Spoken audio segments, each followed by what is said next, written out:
Hello everyone, नमस्कार। एक बार फिर से आप सबका हार्दिक स्वागत है। आज की क्लास में हम पढ़ रहे हैं आधुनिक कालीन साहित्य पर महत्वपूर्ण प्रश्नोत्तरी सीरीज को, जिसमें हमारी क्लासेस चल रही हैं छायावाद युग पर। छायावाद युग जिसकी समय सीमा मानी गई है 1918 से 1936 ईस्वी। छायावाद युग पर आज हमारी लास्ट क्लास है। इसमें हमने 3 क्लासें कंप्लीट कर ली है, जिसमें कि हमने प्रश्नोत्तरी के माध्यम से ही छायावाद युग के सभी महत्वपूर्ण तथ्यों को, सभी महत्वपूर्ण प्रश्नों को जो परीक्षाओं में बार बार पूछे गए हैं, जो परीक्षाओं की दृष्टि से इम्पोर्टेंट हैं, उन सभी को संपूर्ण व्याख्या के साथ पढ़ा है। तो अगर आपने वो क्लासेस नहीं देखी है तो प्लीज़ चैनल पर जाके उन क्लासेस को देखिए, और अगर आपने अभी तक चैनल को सब्सक्राइब नहीं किया है तो चैनल को सब्सक्राइब कर लीजिए, ताकि आने वाले क्लास का नोटिफिकेशन आपको मिल जाए। तो चलिए शुरू करते हैं आज की क्लास को। क्वेश्चन, निहार की रचना किसने की? निराला, महादेवी वर्मा, पंत, रामधारी सिंह दिनकर। सही आंसर बताना है। निहार, जो कि ऑप्शन बी महादेवी वर्मा की रचना है। महादेवी वर्मा निहार, जिसका रचना काल 1930 ईस्वी है। महादेवी वर्मा का प्रथम काव्य संकलन माना जाता है। प्रथम काव्य संकलन माना जाता है महादेवी वर्मा का।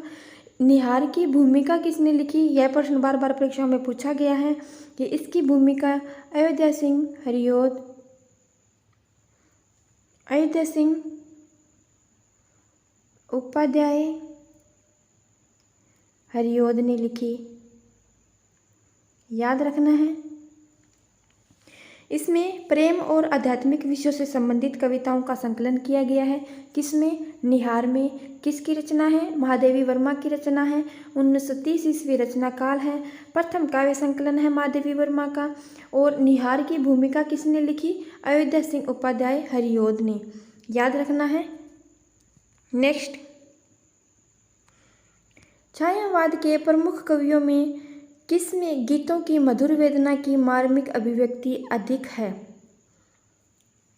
ये छायावाद के 4 प्रमुख कवि, जो कि छायावाद के 4 आधार स्तंभ माने जाते हैं, हमने पढ़ा पीछे क्वेश्चन में। ब्रह्मा, विष्णु, महेश और शक्ति। छायावाद के प्रमुख कवियों में गीतों की मधुर वेदना की मार्मिक अभिव्यक्ति अधिक है। प्रसाद, पंत, निराला, महादेवी वर्मा। सही आंसर है ऑप्शन डी महादेवी वर्मा। इनके गीतों में व्यथा, पीड़ा, आशा, जिज्ञासा आदि के स्वर अधिक देखने को मिलते हैं। इन्होंने दुख को केवल व्यक्तिगत जीवन के संदर्भ में स्वीकार किया है। याद रखना है ऑप्शन डी महादेवी वर्मा।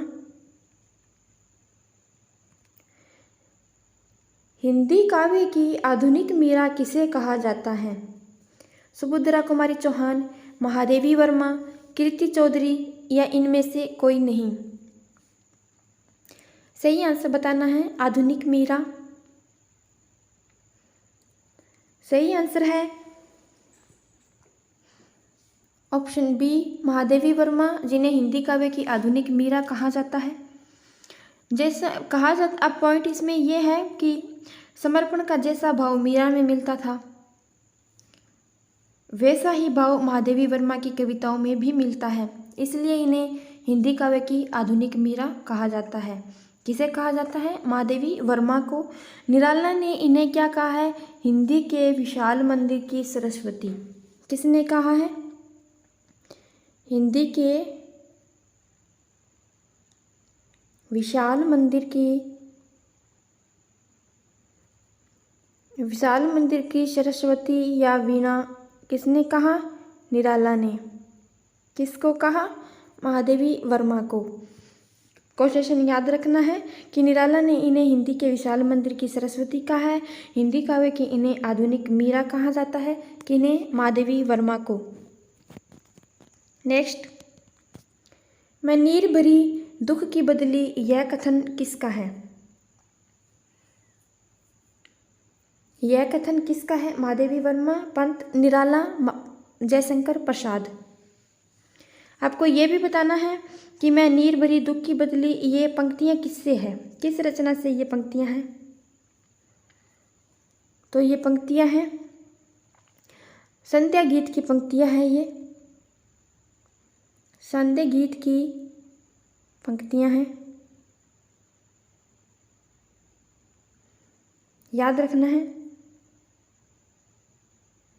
बताना है सही आंसर। सही आंसर है ऑप्शन ए, महादेवी वर्मा की रचना संध्या गीत की ये पंक्तियां हैं। मैं नीर भरी दुख की बदली। महादेवी वर्मा जिन्हें छायावाद की शक्ति कहा जाता है। छायावाद की शक्ति, छायावाद के 4 आधार स्तंभों में एक मानी जाती है। वेदना की कवित्री कहा जाता है इन्हें, वेदना की कवित्री कहा जाता है। अभी हमने पढ़ा कि हिंदी काव्य की आधुनिक मीरा कहा जाता है इन्हें। निराला ने इन्हें हिंदी के विशाल मंदिर की सरस्वती क्या कहा है। और इनका दर्शन कौन सा माना जाता है, बौद्ध दर्शन इनका माना जाता है, बौद्ध दर्शन माना जाता है। याद रखना है किससे पंक्तियां हैं, संध्या गीत की पंक्तियां हैं, महादेवी वर्मा की ये पंक्तियां हैं। छायावाद की शक्ति माना जाता है महादेवी वर्मा को, वेदना की कवित्री कहा जाता है, बौद्ध दर्शन से प्रभावित हैं। याद रखना है। महादेवी वर्मा को किस रचना पर ज्ञानपीठ पुरस्कार से सम्मानित किया गया। यामा, दीपशिखा, निर्जा या निहार। सही आंसर बताना है।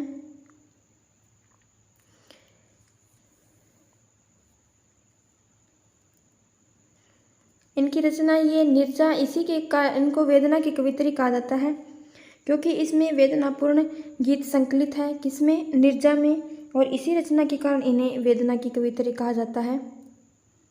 वेदनापूर्ण गीत संकलित है, इसमें गीत संकलित है और इसी कारण इन्हें वेदना की कवित्री कहा जाता है। याद रखना है, इम्पोर्टेंट है, वेदना की कवित्री। अब आपको बताना है कि ज्ञानपीठ पुरस्कार से सम्मानित किया गया महादेवी को किस रचना के लिए। सही आंसर है ऑप्शन ए, यामा रचना, जिसका रचना काल माना जाता है 1940 ईस्वी और 1982 ईस्वी में इन्हें ज्ञानपीठ पुरस्कार से सम्मानित किया गया। एक सेकंड। सही आंसर है ऑप्शन ए, यामा 1940 ईस्वी, 1982 ईस्वी में ज्ञानपीठ पुरस्कार से सम्मानित किया गया। ज्ञानपीठ पुरस्कार, और ज्ञानपीठ पुरस्कार से सम्मानित होने वाली यह प्रथम महिला थी। प्रथम महिला कौन थी, महादेवी वर्मा। ज्ञानपीठ पुरस्कार से सम्मानित होने वाली प्रथम महिला।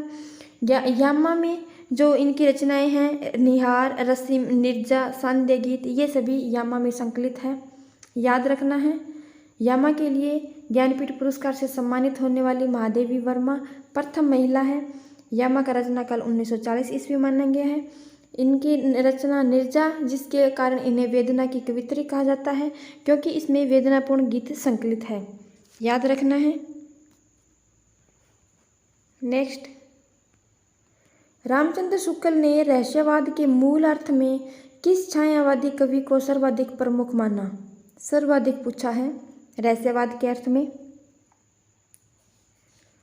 सही आंसर बताना है, पंत, प्रसाद, निराला, महादेवी वर्मा। सही आंसर है ऑप्शन डी, महादेवी वर्मा को जो छायावादी कवि है वो रहस्यवाद के अर्थ में सर्वाधिक प्रमुख माना है। किसने, आचार्य रामचंद्र शुक्ल ने, क्योंकि इनके काव्य में रहस्यवाद की अभिव्यक्ति अज्ञात प्रेम के प्रति होती है, प्रति दिखाई गई है। अलौकिक विरह की प्रधानता है इनके काव्य में। और छायावाद की शुद्ध रहस्यवादी कवित्री मानी जाती है कौन, महादेवी वर्मा। छायावाद की शुद्ध रहस्यवादी कवित्री मानी जाती है कौन, महादेवी वर्मा। याद रखना है। अलंकार केवल वाणी की सजावट के लिए नहीं है, भाव की अभिव्यक्ति के विशेष द्वार है। यहाँ पे द्वार है, विशेष द्वार है। यह कथन है शांतिप्रिय द्विवेदी का, जयशंकर प्रसाद का, सुमित्रानंदन पंत का या नंद दुलारे वाजपेयी का।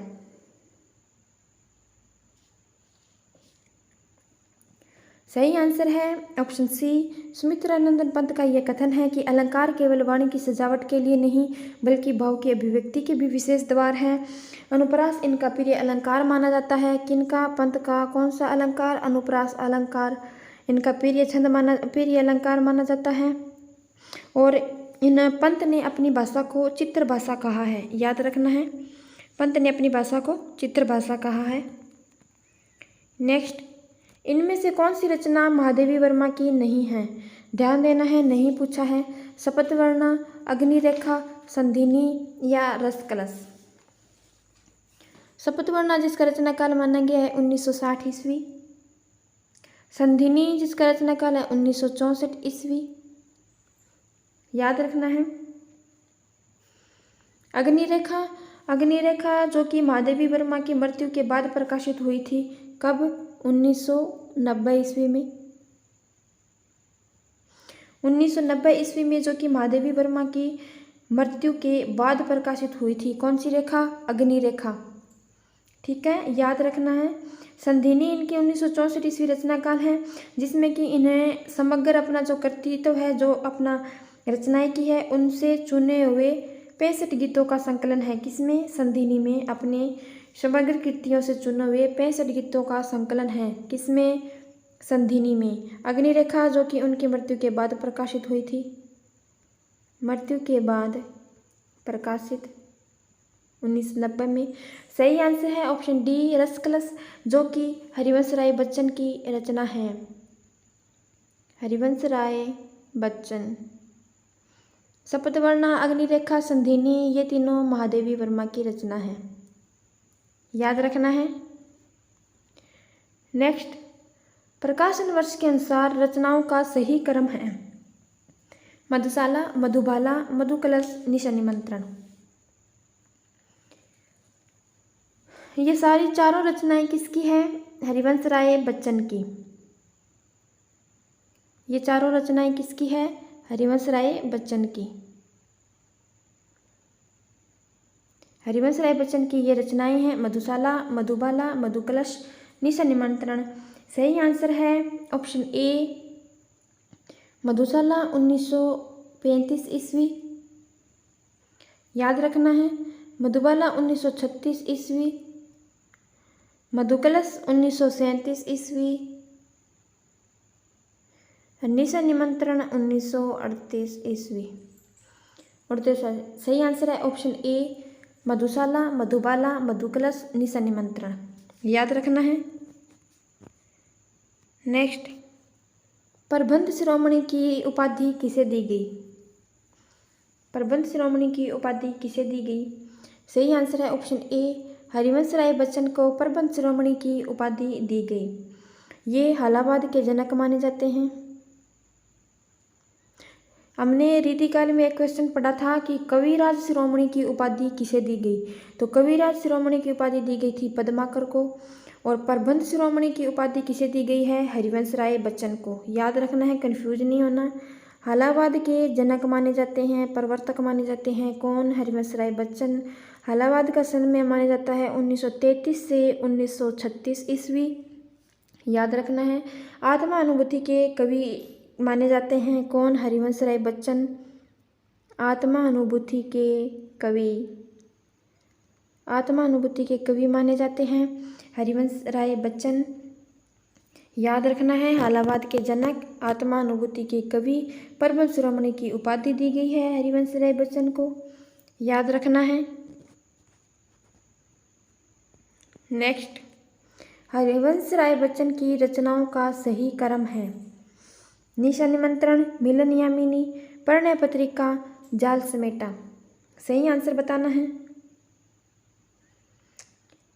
सही आंसर है ऑप्शन ए, निशा निमंत्रण अभी हमने पढ़ा 1938 ईस्वी, मिलन यामिनी 1950 ईस्वी, प्रणय पत्रिका 1955 और जाल समेटा 1973, याद रखना है। नेट परीक्षा में यह प्रश्न पूछा गया है। ये सारे प्रश्न किसी न किसी परीक्षाओं में पूछे गए हैं, इम्पोर्टेंट है। टीजीटी, पीजीटी, नेट, जेआरएफ की परीक्षाओं में पूछे गए जाने वाले प्रश्न हैं, हरिवंश राय बच्चन की रचनाएं नहीं हैं। हरिवंश राय बच्चन की रचनाएं नहीं हैं। दो चट्टानें, एकांत संगीत, खादी के फूल या प्रवासी के गीत। दो चट्टानें, जिसका की रचना काल माना गया है 1965 ईस्वी, और इस रचना पर उन्हें 1968 ईस्वी में साहित्य अकादमी पुरस्कार से सम्मानित किया गया। किन्हें? हरिवंश राय बच्चन को। साहित्य, एक सेकंड, साहित्य अकादमी पुरस्कार से सम्मानित किया गया। किसे? हरिवंश राय बच्चन को। किस रचना के लिए? दो चट्टानें रचना, जो कि 1965 ईस्वी रचना काल है। 1968 ईस्वी में साहित्य अकादमी पुरस्कार से सम्मानित किया गया। खादी के फूल, जो उन्होंने सुमित्रानंदन पंत के साथ मिलकर लिखी थी।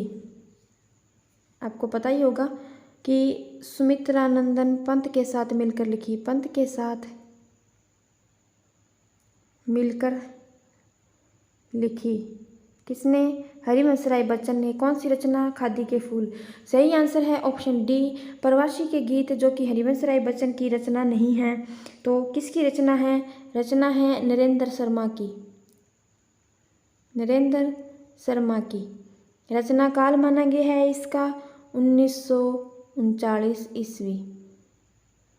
याद रखना है, 1939 ईस्वी रचना काल, प्रवासी के गीत नरेंद्र शर्मा की रचना है। दो चट्टानें, एकांत संगीत, खादी के फूल, ये तीनों रचनाएं हरिवंश राय बच्चन की रचनाएं हैं। नरेंद्र शर्मा की रचना नहीं है। प्रभात फेरी, द्रौपदी, प्यासा निर्जर, अपराजिता। नेट परीक्षा में प्रश्न पूछा गया है ये। नरेंद्र शर्मा की रचना नहीं है। प्रभात फेरी, जिसका रचना काल माना गया 1938 ईस्वी। द्रौपदी, जो कि खंड काव्य है, और इसका रचना काल माना गया 1960 ईस्वी। यह खंड काव्य है, याद रखना है। प्यासा निर्जर, जो कि 1964 ईस्वी की रचना है। सही आंसर है ऑप्शन डी, अपराजिता, जो कि नरेंद्र शर्मा की रचना नहीं है। तो किसकी है? रामेश्वर शुक्ल अंचल की। रामेश्वर शुक्ल अंचल की यह रचना है। 1939 ईस्वी का रचना काल है। 1939 ईस्वी इसका रचना काल है, और यह क्या है? काव्य संग्रह है। काव्य संग्रह है। बाकी प्रभात फेरी 1938, द्रौपदी 1960, जो कि खंड काव्य है, प्यासा निर्जर, जो कि 1964 ईस्वी, ये तीनों रचनाएं नरेंद्र शर्मा की है, और ये तीनों रचनाएं काव्य संग्रह है। काव्य संग्रह है ये, याद रखना है। बड़े बड़े साहित्यिकों की भाषा कभी जनता की भाषा नहीं होती, यह विचार किसका है? प्रसाद का, निराला का, पंत का या दिनकर का? सही आंसर है ऑप्शन बी, निराला का। निराला का यह विचार है कि बड़े बड़े साहित्यिकों की भाषा कभी भी जनता की भाषा नहीं होती। याद रखना है, इंपॉर्टेंट कोटेशन है, नेट परीक्षा में पूछा गया है। असत्य कथन को चुनिए। नारी तुम केवल श्रद्धा हो, जयशंकर प्रसाद। मैं नीर भरी दुखी बदली, महादेवी वर्मा। छोड़ ध्रुवों की मृदु छाया, पंत। एक तुम यह विस्तृत भूखंड, निराला। बताना है कि इनमें से असंगत कौन सा है। नारी तुम केवल श्रद्धा हो, यह जयशंकर प्रसाद की पंक्तियां हैं। मैं नीर भरी दुख की बदली, हमने पढ़ा, संध्या गीत की पंक्तियां महादेवी वर्मा की है। छोड़ ध्रुवों की मृदु छाया, यह सुमित्रानंदन पंत की है। एक तुम यह विस्तृत भूखंड, यह पंक्ति निराला की नहीं बल्कि जयशंकर प्रसाद की है। जयशंकर प्रसाद की पंक्तियां हैं। एक तुम यह विस्तृत भूखंड। निराला की पंक्तियां, निराला अभे सुन बे गुलाब, ऐसे इनकी पंक्तियां हैं। ये पंक्ति किसकी है? जयशंकर प्रसाद की। बीती विवावरी जागरी, अंबर पनघट में डुबो रही, तारा घट उषा नागरी। उपयुक्त पंक्तियां जयशंकर प्रसाद के किस काव्य संग्रह में ही संकलित हैं? बताना है। नेट परीक्षा में पूछा गया प्रश्न है ये। प्रेम पथिक, झरना, कानन कुसुम या लहर। जयशंकर प्रसाद की ये चारों रचनाएं हैं। किस काव्य संग्रह में संकलित है? सही आंसर है ऑप्शन डी, लहर। लहर की ये पंक्तियां हैं। बीती भिवावरी जागरी, अंबर पनघट में डुबो रही, तारा घट उषा नागरी। लहर जिसका रचना काल माना गया है 1933 ईस्वी। गीति काव्य है 1933 ईस्वी है। कमाइनी और आंसू का मध्यवर्ती बिंदु कहा जाता है किसे? लहर को। क्या? कमाइनी और आंसू का मध्यवर्ती बिंदु, यहाँ लिख देते हैं। कमाइनी और आंसू का मध्यवर्ती बिंदु किसे कहा जाता है? लहर को। याद रखना है। प्रेम पथिक जो कि इनका प्रथम काव्य संकलन माना जाता है। झरना, ये तीनों रचनाएं हमने पढ़ ली है कि इनका प्रेम पथिक प्रथम काव्य संकलन माना जाता है। झरना इनका प्रथम छायावादी काव्य संग्रह है। और कानन कुसुम जो कि इनकी खड़ी बोली कविताओं का संग्रह माना जाता है। याद रखना है। लहर 1933 ईस्वी, गीति काव्य, कमाइनी और आंसू का मध्यवर्ती बिंदु कहा जाता है लहर को। याद रखना है। गीत गूंज किस कवि की रचना है? यह भी नेट परीक्षा का प्रश्न है। गीत गुंज किस कवि की रचना है? सूर्यकांत त्रिपाठी निराला, सुमित्रा नंदन पंत, राम कुमार वर्मा या महादेवी वर्मा।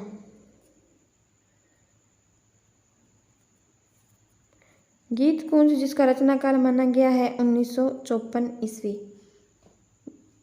सही आंसर है ऑप्शन ए, सूर्यकांत त्रिपाठी निराला की रचना है गीत गुंज, जिसका रचना काल माना गया है 1954 ईस्वी। याद रखना है। सूर्यकांत त्रिपाठी निराला की निम्नलिखित रचनाओं का सही क्रम है।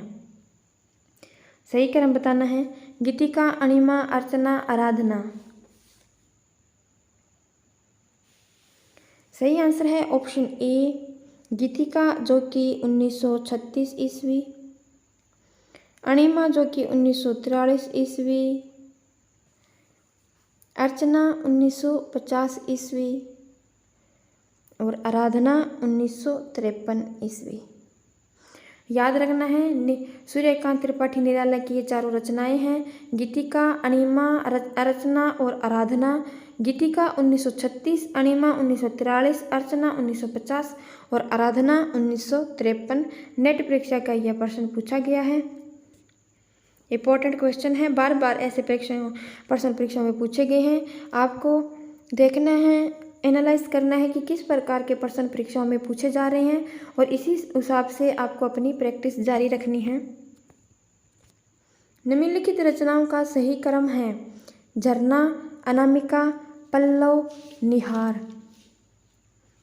सही क्रम बताना है।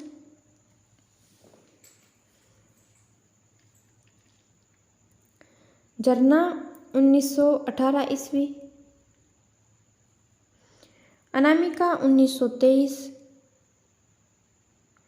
पल्लव 1928, निहार 1930। याद रखना है। झरना 1918, अनामिका 1923, पल्लव 1928, निहार 1930। अब देखो, निहार किसकी रचना है? महादेवी वर्मा की। महादेवी वर्मा की रचना है निहार। 1930 रचना काल है। ठीक है। पल्लव किसकी रचना है? पंत की। रचना काल 1928 ईस्वी। अनामिका 1923 ईस्वी रचना काल है। और रचना किसकी है? निराला की। निराला की, एक सेकंड।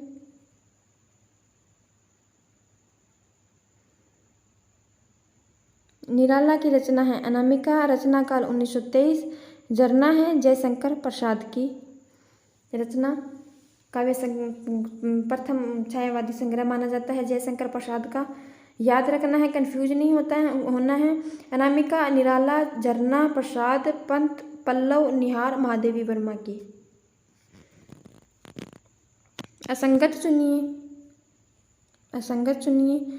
बनवेला, निराला, उत्तरा, पंत, परिक्रमा, महादेवी वर्मा, चित्राधार, हरिवंश राय बच्चन। सही आंसर बताना है। सही आंसर है ऑप्शन डी, चित्राधार, जो कि जयशंकर प्रसाद की रचना है। जयशंकर प्रसाद की रचना है। कौन सी? चित्राधार। रचना काल है 1918 ईस्वी और इसमें ब्रज भाषा में रचित कविताएं संकलित है। ब्रज भाषा में रचित कविताएं संकलित है। किसमें? चित्राधार में। परिक्रमा महादेवी वर्मा का है। उत्तरा पंत का है 1949 ईस्वी। उत्तरा। बनवेला किसका है? निराला का है 1946 ईस्वी। बनवेला निराला का 1946, उत्तरा पंत का 1949, परिक्रमा महादेवी वर्मा का चित्राधार, जो कि जयशंकर प्रसाद की रचना है। जयशंकर प्रसाद का काव्य संग्रह है जिसमें ब्रज भाषा में रचित कविताएं संकलित है। 1918 इसका रचना काल है। याद रखना है। जन्म काल के अनुसार निम्नलिखित कवियों का सही क्रम है। तो जन्म के अनुसार अभी तक आपके माइंड में इसका आंसर आ गया होगा, क्योंकि ये चारों इंपॉर्टेंट कवि हैं। चारों के जन्म याद रखने हैं। नेट परीक्षा में प्रश्न यह पूछा गया है। सही आंसर है ऑप्शन ए। जयशंकर प्रसाद का जन्म काल है 1889 ईस्वी। निराला 1896 ईस्वी। पंत 1900 और महादेवी वर्मा 1907 ईस्वी। याद रखना है, इंपॉर्टेंट प्रश्न है। महादेवी वर्मा 1907, पंत 1900, निराला 1896, जयशंकर प्रसाद 1889। कविता के स्वरूप में भावों के सांचे में डालने से पूर्व भाषा को भी हृदय के ताप में गलाकर कोमल, करुण, सरस, प्रांजल कर लेना पड़ता है। यह कथन किसका है? डॉक्टर नगेंद्र का, शांतिप्रिय द्विवेदी का, रामचंद्र शुक्ल का या पंत का? सही आंसर है ऑप्शन डी, पंत का यह कथन है। इंपॉर्टेंट कथन है कि कविता के स्वरूप में भावों के सांचे में डालने से पूर्व भाषा को भी हृदय के ताप में गलाकर कोमल, करुण, सरस और प्रांजल कर लेना पड़ता है। और यह कथन किसका है? सुमित्रा नंदन पंत का। याद रखना है। समन्वय और मतवाला पत्रिका का संपादन किसने किया? जयशंकर प्रसाद, निराला, पंत या महादेवी वर्मा? समन्वय 1922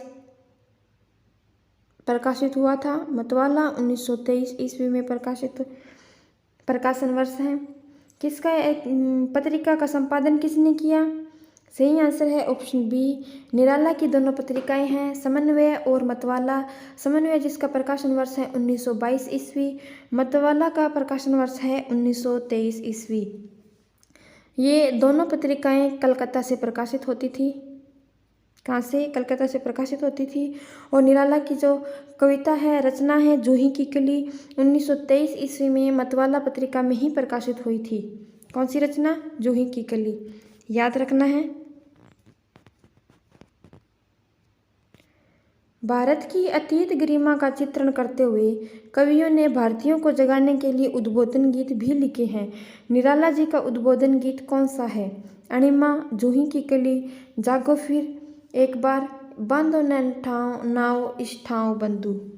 बताना है कि उनका भारतीयों को जगाने के लिए जो उद्बोधन गीत लिखे हैं उनमें निराला का उद्बोधन गीत कौन सा है? तो सही आंसर है ऑप्शन सी, जागो फिर एक बार निराला जी का उद्बोधन गीत है, जहाँ उन्होंने भारत की अतीत गरिमा का चित्रण करते हुए भारतीयों को जगाने के लिए ये गीत लिखे हैं। अणिमा जिसका रचना काल मानेंगे 1940 ईस्वी। 1940 जूही की कली 1916, हमने इसको पढ़ा है रचना को। प्रथम कविता है निराला की जूही की कली। अणिमा 1940 ईस्वी। बंधो न नाव इस ठाव बंधु, इसमें कवि ने अज्ञात प्रेम को व्यक्त किया है। किसने? कवि ने अज्ञात प्रेम को व्यक्त किया है। तो सही आंसर है ऑप्शन सी, जागो फिर एक बार। निराला की किस कृति में उनके व्यक्तिगत जीवन का सत्य मुखरित होता है? इस प्रश्न पे हमने पीछे चर्चा की थी। अगर आपने पीछे की क्लासेस नहीं देखी है तो प्लीज़ चैनल पे जाके क्लासेस को देखिए। परीक्षाओं की दृष्टि से सारी क्लासेस आपके लिए बहुत इंपॉर्टेंट है, जिसमें हमने एक एक प्रश्न को संपूर्ण व्याख्या के साथ पढ़ा है। परिमल, गीतिका, सरोज समृति या इनमें से कोई नहीं? परिमल जिसका रचनाकार माना गया है 1930 ईस्वी। गीतिका 1936, हमने अभी इस रचना को देखा है। सरोज समृति हिंदी का सर्वश्रेष्ठ शोक गीत माना जाता है। रचना काल है 1935। सही आंसर है ऑप्शन सी, सरोज समृति रचना जो कि निराला की है। इसमें निराला के व्यक्तिगत जीवन का सत्य मुखरित होता है। कैसे होता है? सरोज समृति के रचना काल है 1935 ईस्वी। हिंदी का सर्वश्रेष्ठ शोक गीत माना जाता है। हिंदी का शोक गीत सरोज समृति। इसमें निराला ने अपने 18 वर्षीय पुत्री है जिसका नाम सरोज है, और उन्होंने उस सरोज की करुण स्मृति में ही सरोज समृति रचना लिखी। याद रखना है। सही आंसर ऑप्शन सी, सरोज समृति, जिसमें कि उनके व्यक्तिगत जीवन का सत्य मुखरित होता है। नेक्स्ट, जयशंकर प्रसाद कृत कामायनी के प्रमुख पात्र हैं। कामायनी इनकी रचना काल है, जो कि 1935 ईस्वी इसका रचना काल है। छायावादी महाकाव्य माना जाता है ये। छायावादी महाकाव्य कौन सा? कामायनी। किसकी रचना है? जयशंकर प्रसाद की है। कामायनी में कितने सर्ग हैं? 15 सर्ग हैं। 15 सर्ग माने जाते हैं, जिसमें 3 प्रमुख पात्र माने गए हैं, मनु, सरदा, ईड़ा। 3 प्रमुख पात्र। मनु जिसे मन का प्रतीक माना गया है। सरदा जिसे हृदय का प्रतीक माना गया है। ईड़ा जिसे बुद्धि का प्रतीक माना गया है। सही आंसर है ऑप्शन डी, ये सभी कामायनी के प्रमुख पात्र हैं। मनु मन का प्रतीक, सरदा हृदय का प्रतीक, ईड़ा बुद्धि का प्रतीक। 15 इसमें सर्ग है। सबसे छोटा सर्ग कौन सा माना जाता है? सबसे छोटा सर्ग माना जाता है चिंता। सबसे छोटा सर्ग चिंता से स्टार्ट होते हैं, और सबसे बड़ा सर्ग आनंद। और इसमें यह प्रथम सर्ग भी चिंता है और अंतिम सर्ग कौन सा है? आनंद। ये भी इसमें है। एक पॉइंट ध्यान देने वाला ये है कि कामायनी में मंगलाचरण नहीं हुआ है, और कामायनी में जो 15 सर्ग है उनको मनोविकारों के आधार पर सर्गों का नामकरण किया गया है। कामायनी में जो मन के विकार होते हैं उन्हीं मनोविकारों को आधार बनाकर सर्गों का नामकरण किया गया है। 15 सर्ग है। 1935 ईस्वी रचना काल है। छायावादी महाकाव्य है। जयशंकर प्रसाद की रचना है, जिसके प्रमुख पात्र 3 प्रमुख पात्र माने गए हैं, मनु, सरदा और ईड़ा, जो मन के प्रतीक हैं। सरदा हृदय का प्रतीक है और ईड़ा बुद्धि का प्रतीक है। ये प्रश्न किसी न किसी तरीके से हर परीक्षा में पूछा जाता है। इंपॉर्टेंट रचना है, तो याद रखना है। तो चलिए आज की क्लास में इतना ही। आज की क्लास में हमने छायावादी युग को पूरा कंप्लीट कर लिया है। अगर आपने पीछे की क्लासेस नहीं देखी है तो वो सारी क्लासेस देख लीजिए, जिसमें हमने छायावादी युग को प्रश्नोत्तरी के माध्यम से संपूर्ण व्याख्या के साथ कंप्लीट किया है। तो कल से नेक्स्ट टॉपिक स्टार्ट करेंगे। अगर आपको क्लास पसंद आई तो क्लास को लाइक करना, शेयर करना, कमेंट करना, और अगर अभी तक आपने चैनल को सब्सक्राइब नहीं किया है तो प्लीज़ चैनल को सब्सक्राइब कर लीजिए, ताकि आने वाले क्लास का नोटिफिकेशन आपको मिल जाए। तो थैंक यू।